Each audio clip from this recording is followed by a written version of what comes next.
Welcome to the GW School of Nursing Simulation and Innovation Learning Center. Over the past 5 months, we've implemented many changes to improve the safety of the space. We've put several measures in place to ensure proper social distancing. We've also stepped up our cleaning and disinfecting regimen to keep all of our learners, faculty, and staff safe during the COVID-19 pandemic. Before you come to Innovation Hall, you will be required to complete a COVID-19 healthcare survey using your phone or other electronic device.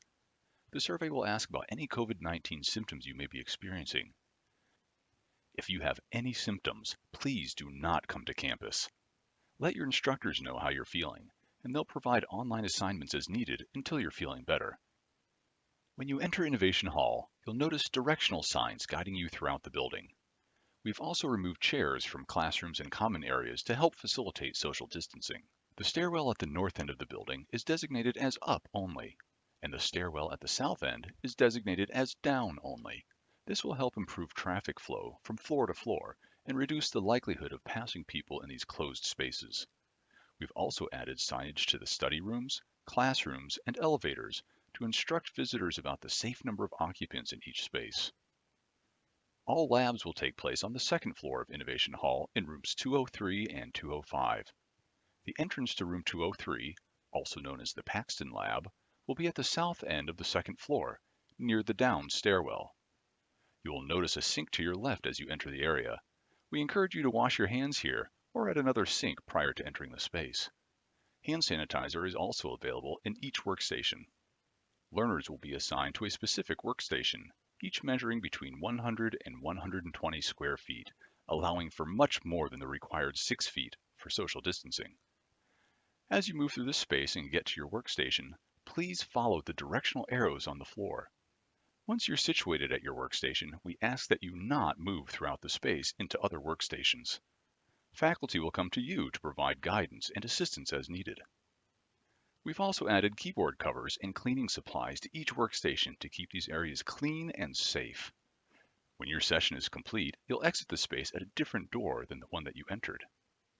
Once again, directional arrows on the floor will guide you out as they take you past the control rooms and the debriefing rooms and down the hallway to the exit. At room 205, also known as the Dawson Lab, you'll enter through the glass doors to the right of the elevators. Please wash your hands prior to entering the space. You can use the sink to the left of the entrance in the health assessment area. There's also a scrub sink in the center of the room to help facilitate proper hand hygiene throughout the session. Learners will be assigned to a specific workstation in this area also, and will follow the same guidelines as noted for room 203. Faculty and staff will be available to provide assistance, monitor safety protocols, and help with social distancing. When the lab session is almost over, we'll ask all learners to clean their workstations with the products provided and exit the lab through the automatic door at the north end of the space. Health assessment and simulation scenarios will take place on the third floor in the OSCE area. You'll enter the OSCE area through the large door at the north end of the hall and follow the directional arrows to your assigned patient exam room.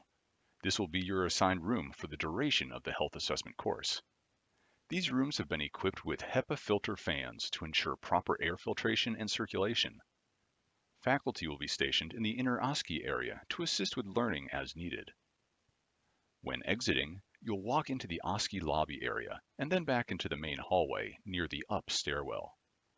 Simulation scenarios and on-campus clinicals will take place in the OSCE acute care rooms.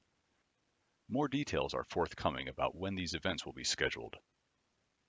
All learners for on-campus clinical activities will enter the OSCE area through the main door at the end of the hall and move through the space following the directional arrows to the OSCE lobby.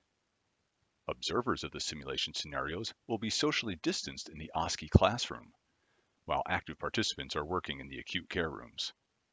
Debriefing of the simulation scenarios will also take place in the OSCE classroom. As you can see, we've been working hard to ensure that your return to campus is as safe and socially distanced as possible. Here's to a great semester. We can't wait to have you back on campus.